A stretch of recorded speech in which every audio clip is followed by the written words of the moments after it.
Madhuban residency Rahata शहरात collector NA 2 BHK luxury bungalow row house व Amol heights व्यावसायिक कमर्शियल कॉम्प्लेक्स. उपलब्ध सुविधा प्रकल्पाच्या बाजूने वॉल कंपाऊंड, 10,000 स्क्वेअर फुटांचं हिरवगार गार्डन, कॉन्क्रीट रस्ते, street light, children play park, green gym, security cabin, underground drainage, underground MSCB line, market, school bus stand 5 मिनिटांच्या अंतरावर. प्रसाद डेव्हलपर्स, अनिल काका जोशी वाकडीकर, केदार जोशी वाकडीकर. अगदी मोजकेच रो हाऊस शिल्लक. बुकिंगसाठी संपर्क 9970 070092 982323 5623.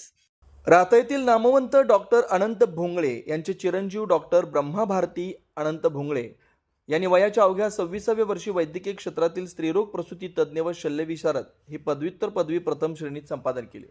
या दैदिप्यमान यशाबद्दल राहता तालुका प्रेस क्लब व ग्रामस्थांच्या वतीनं त्यांचा भव्य गुणगौरव व सत्कार करण्यात आला. कार्यक्रमाच्या अध्यक्षस्थानी सेवानिवृत्त वैद्यकीय अधीक्षक डॉक्टर PG गुंजाळ होते. यावेळी नगराध्यक्ष डॉक्टर स्वाधीन गाडेकर म्हणाले की डॉक्टर ब्रह्मा यांनी इतक्या कमी वयात हे यश मिळवून विद्यार्थ्यांसमोर नवा आदर्श निर्माण केला, शहराचा नावलौकिक वाढवलाय. पोलीस उपाधीक्षक अमोल भारती यांनी भोंगळे कुटुंबाच्या सेवाभावी वृत्तीचं कौतुक करत पुढील वाटचालीस शुभेच्छा दिल्या. सत्काराला उत्तर देताना डॉक्टर ब्रह्मा भोंगळे म्हणाले, वडिलांची प्रेरणा आणि आई बहिणीच्या खंबीर साथीमुळेच मी हे यश मिळवू शकलो. भविष्यात रुग्णांची प्रामाणिक सेवा करणं माझं ध्येय आहे. यावेळी गणेश कारखान्याचे माजी चेअरमन मुकुंदराव सदाफळ, प्राध्यापक राजेंद्र निकाळे, भागवत आर्णे, कैलास बापू सदाफळ, शिर्डीचे उपनगराध्यक्ष अभय शेळके, मौलाना अल्ताफ, शिक्षक नेते दत्ता गायकवाड, रवींद्र गायकवाड, डॉक्टर अनंत भोंगळे व आदी मान्यवरांनी यावेळी आपलं मनोगत व्यक्त केलं. कार्यक्रमाचे सूत्रसंचालन सर्जेराव मते यांनी केलं, तर आभार प्रेस क्लबचे अध्यक्ष रामकृष्ण लोंढे यांनी मानले. तर नंतर मग मला थोडे कमी मार्क आल्यामुळे मी फार्मसी त्याच्यात क्षेत्रात गेलो होतो आणि त्यानंतर मग परत फिरत आता इथं आहे. तर खूप अवघड गोष्ट आहे. वयाच्या कमी वेळेत डॉक्टर होणं ही खूप मोठी म्हणजे गोष्ट असते. कारण जर त्यात वेळ जास्त जात गेला तर मग त्यात कधी कधी डिप्रेशनही येतं. बराच वेळ चालला, ग्रॅज्युएशन झालं, पोस्ट ग्रॅज्युएशनसाठी 2-3 वर्षाचा गॅप घ्यायला लागतो. परत पुढच्या अडचणी निर्माण होत्या, लग्नाचं वय निघून जातं वगैरे, घरचे वय टाकतात, ते म्हणतात लग्न करा, याचं म्हणणं असतंय पोस्ट ग्रॅज्युएशनच बाकी आहे. तर ते वेळेत होत आलं, त्याच्यामुळं ती खूप कौतुकास्पद गोष्ट आहे. तर तुम्हाला म्हणजे आता डॉक्टरांच्याच हस्ते सत्कार आहे. अध्यक्षही डॉक्टर, प्रमुख पाहुणेही डॉक्टर, सत्कार मूर्ती डॉक्टर, तसं म्हणले तसं एकदम काय म्हणतात ते मणिकांचन योग असल्यासारखा योग आहे. तर सर्व आमच्या विभागाच्या तर्फे सुद्धा मी यांचं खूप खूप अभिनंदन करतो आणि तुम्हाला पुढील कार्यासाठी शुभेच्छा देतो. धन्यवाद. माझ्या नावामध्ये त्या ठिकाणी आईच्या नावाचा उल्लेख करत असतो. कारण आपलं जे काही अस्तित्व असतं ते फक्त आणि फक्त आपल्या मातेमुळे त्या ठिकाणी सुरू झालेलं असतं.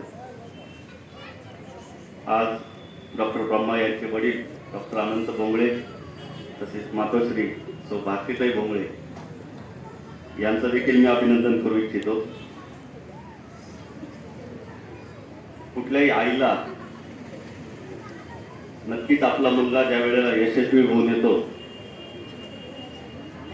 त्याचा आईला मोठा अभिमान असतो. ते हिंदीमध्ये म्हणतात ना, बेटे की जीत की खुशी बाप से ज्यादा माँ को होती है. या ठिकाणी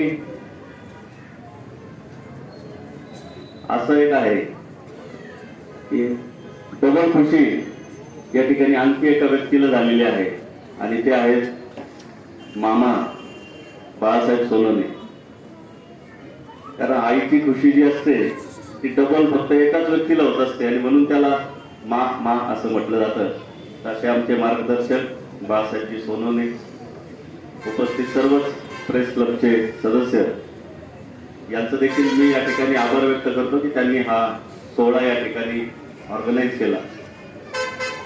डॉक्टर ब्रह्मा यांनी त्यांचं MBBSचं शिक्षण PMT मधनं केलं. घोटीतनं त्यांनी गायनेकची पदवी त्या ठिकाणी मिळवली. आपण सर्व वृत्तपत्रातून वाचत असता किंवा मी त्या क्षेत्रातला आहे म्हणून जाणतो की महिलांचे त्या ठिकाणी आजार हे आता फार वाढत चाललेले आहेत. ब्रेस्ट कॅन्सर असतील, सर्वायकल कॅन्सर असतील, पुरुषांपेक्षा कॅन्सरचं प्रमाण हे देखील महिलांमध्ये आता आपल्याला अधिक प्रमाणात बघायला मिळतं. गंधत्वाच्या त्या ठिकाणी समस्या असतील आणि अशा आता या चॅलेंजिंग आजारांवर मात करण्यासाठी त्यांचं निदान करून योग्य तो उपचार करण्यासाठी डॉक्टर ब्रह्मा आता या ठिकाणी सज्ज झालेले आहेत. त्यांनी सांगितलं की त्यांनी डॉक्टर होण्याची प्रेरणा त्यांच्या वडिलांकडनं घेतली. मी देखील डॉक्टर होण्याची प्रेरणा माझ्या वडिलांकडनं घेतली. पण पुढे जाऊन जर असं झालं की मी पुढे प्रेरणा घेताना मी ते डॉक्टर सुजय दादांकडनं घेतली आणि म्हणून मी राजकारणात आलो. माझ्या निवडणुकीच्या काळामध्ये डॉक्टर सुजय दादा म्हणाले होते की माझी बुद्धी कुठं चालली आणि मी राजकारणात आलो. मी माझं वैद्यकीय व्यवसाय माझी डॉक्टरकी केली असती तर बरं झालं असतं. आता त्यांच्याकडे बघून माझी बुद्धी देखील अशी वळाली की आता मी देखील राजकारणात त्या ठिकाणी आलो.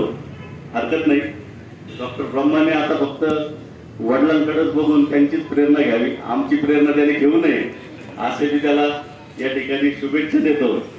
सांगतो खूप म्हणजे अवघड आहे आणि हे केवळ अति हुशार माणसाचं किंवा जिनियस म्हणता मी त्याला त्यांना ते शक्य आहे. आता डॉक्टर ब्रह्मा म्हणजे ऐकायला बरं वाटेल की त्यांचे वडील माझ्याकडे इंटर्नशिपसाठी आले होते. आता बरीच मुलं यायची जायची, पण काही जी लक्षात राहण्यासाठी मुलं असतात किंवा डॉक्टरचे असतात ज्युनियर ते त्याची वरावते. हा भयंकर हुशार म्हणून हा काय करायचा कधी कधी आमचे सिंड्रोम वगैरे असतात ना तो टेस्ट करायचा. सर तुम्हाला हा सिंड्रोम सांगा, तो सिंड्रोम सांगा. आमची इंडिकेटर सुरू व्हायचे ते एवढं आठवायचं नाही आणि बाकीच्या मुलांना पण आठवायचं नाही. पण हा त्यातल्या त्यात थोडासा म्हणजे काय म्हणतात त्याला हुशारच होता आणि म्हणजे लोकांची परीक्षा घेण्यामध्ये तो चतुर्थ आहे. अजून आपण फार असं आहे मुळात तो हुशार आहे. त्यामुळे मुलं पण हुशार आहे, गुणी आहेत. त्या आईवडिलांचे खरोखर प्रतिका त्यांना म्हणजे आज धन्यच वाटत असेल आणि त्यांचं कौतुक करतो. प्रतिका कौतुक करतो, मामाचं कौतुक करतो आणि डॉक्टर ब्रह्माचं खूप त्याला म्हणजे आशीर्वाद आहे आणि त्याच्या हातून खूप चांगली सेवा घडो एवढी साहेबांच्या प्रार्थना करतो. आणि SMBTच्या कॉलेजला टाकलं प्रेफरन्स. त्याचे लक असे की त्याला त्या कॉलेजमध्ये गायनेकॉलॉजीला ॲडमिशन होऊन गेलं. म्हणजे बहीण भाऊ दोघं एकाच कॉलेजात. खूप परिश्रम केले, किती त्रास सहन केला त्याची आई आणि तो दोघांनाच माहिती आहे. त्याचे त्रास तो आईला सांगायचा. आई मला कधी समजू देत नसायची. कधी कधी प्रवेश कॅन्सल करावं काय असं वाटायचं म्हणायचा. मी विचारायचो तुला अवघड वाटतं का? अवघड खूप आहे पण मला खूप विषय आवडतो, मला पूर्ण करायचा आहे कोर्स. नेहमी चांगला अभ्यास केला, अहोरात्र कष्ट केले, खूप काम केलं. प्रसंग सांगतो 2 वेळा त्याला भेटण्यासाठी आम्ही कॉलेजला गेलो असताना दोन्ही वेळेस तो आमच्याशी फक्त 2 मिनिट बोलला. एक वेळेस तर 80 बोलायचं एक वाक्य ऑपरेशन थिएटरच्या सिस्टर बरोबर 2 मिनिटं व्हायच्यात आम्हाला सांगितलं आता मी जातो, झटके येणारी पेशंट आलेली आहे, बाळाला तिला धोका असू शकतो, तुम्हाला नंतर फोन करत. 11:15 वाजता आम्ही घरी आलो, त्याचा फोन आला. दोघेही वाचले, बाळाही वाचलं, बाळांतीनंही वाचली. आता मी जेवण करतो असं सांगितलं. आईने डबा नेला होता त्याच्यासाठी. अशा पद्धतीने खडतर प्रवास केला. हेड ऑफ द डिपार्टमेंटचा बाकी त्याच्यावर खूप म्हणजे खूप प्रेम होतं, विश्वास होता. अधूनमधून ते मला फोन करून सांगायचे तुमचा ब्रह्मा खूप प्रामाणिक, कष्टाळू आणि भित्रा पण आहे असंही सांगायचे. नेहमी वारंवार फोन करायचे.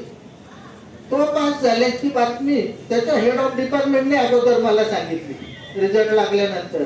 त्यानंतर काही मिनिटांनी त्याचा फोन आला. इथपर्यंत म्हणजे पालकांशी जवळचं नातं ठेवणारा हेड ऑफ डिपार्टमेंट होते.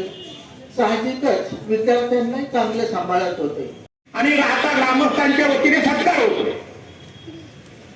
आता भाग्याची गोष्ट अशी आहे की या ठिकाणी ते एका नामवंत डॉक्टरांचे चिरंजीव आहेत ज्यांचं या कार्यक्रमाला अध्यक्षस्थान जे आहे ते आदरणीय डॉक्टर साहेब आदरणीय डॉक्टर PG गुंजाळ प्रमुख पाहुणे. थर्ड ग्रॅव्हिडा मुलगी म्हणजे तिसऱ्यांदी तिसऱ्या वेळी प्रेग्नंट असलेली एक महिला, तिचा BP वाढलेला होता. तर मला ती बघूनच मला ती अतिशय सिरियस कंडिशनमध्ये वाटत होती. तर मी तिला ॲडमिट केलं. ॲडमिट झाल्यानंतर 6 वाजता संध्याकाळी राऊंड घेताना तिची कंडिशन अचानक बिकटली असताना तिला इंटुबेट करून म्हणजे ऑक्सिजन सप्लाय चालू करून तिला खाली ICU मध्ये शिफ्ट करण्यात आली. तिथं ती कोलॅप्स झाली व कोलॅप्स झाल्यानंतर आमचा निर्णय झाला की तिला ओटीतून बाळाची पहिले सिझर करून बाळाला पहिले आईला वाचवलं पाहिजे. तिथं आम्हाला कळालं की जो बाळ प्लसेंटा जे आपण बोलतो ते अतिशय जादा चिटकलेलं होतं, ते निघत नव्हतं. प्लसेंटा अक्रेटा स्पेक्ट्रम म्हणून म्हणतो. पेशंटनी 3 मिनिटात जवळजवळ 6 लिटर ब्लड लॉस झाला होता. परंतु हे सगळे करताना मी आणि माझी टीम हे करून पिशवी काढून तिचा प्राण वाचवला. बाळाचा जरी पूर्णपणे नाही वाचू शकलो कारण बाळ खूपच छोटं होतं, पण जे तिचा प्राण वाचवला आणि तिच्या आई वडिलांनी त्याच्यानंतर जे बोललं मला ते मी आयुष्यभर मी कधीच विसरू शकणार नाही. ते बोलले होते, सर यू आर गॉड, तुम्ही भगवान आहात. तर ह्या प्रेरणांनी मी माझ्या पुढं मी जे होणार तर ह्या प्रेरणांनी माझ्या आई वडिलांच्या आशीर्वादाने आणि हा आज माझा सत्कार नव्हे तर मी तुमचा आशीर्वाद घेण्यासाठी आलो आहे. ठीक आहे. तर हे सगळं करून मी माझे 2 शब्द संपवतो. थँक्यू. श्रीराम पार्क राहता शहरात प्रथमच स्वतंत्र पाण्याची व्यवस्था देणारं एकमेव 15 एकर भव्य NA प्रकल्प. NA प्लॉट्स खरेदी सुरू. मोजकेच प्लॉट शिल्लक. तसेच कर्ज सुविधाही उपलब्ध. प्लॉटची वैशिष्ट्ये: अंतर्गत 50 फूट व 30 फूट रस्ते, street light, garden, jogging track, आकर्षक लँडस्केपिंग, स्वतंत्र ड्रेनेज लाईन, सर्व सुखसोयी, नयनरम्य परिसर. मग आजच प्लॉट बुक करा. 9623 89 91 91, 9623 65 91 91.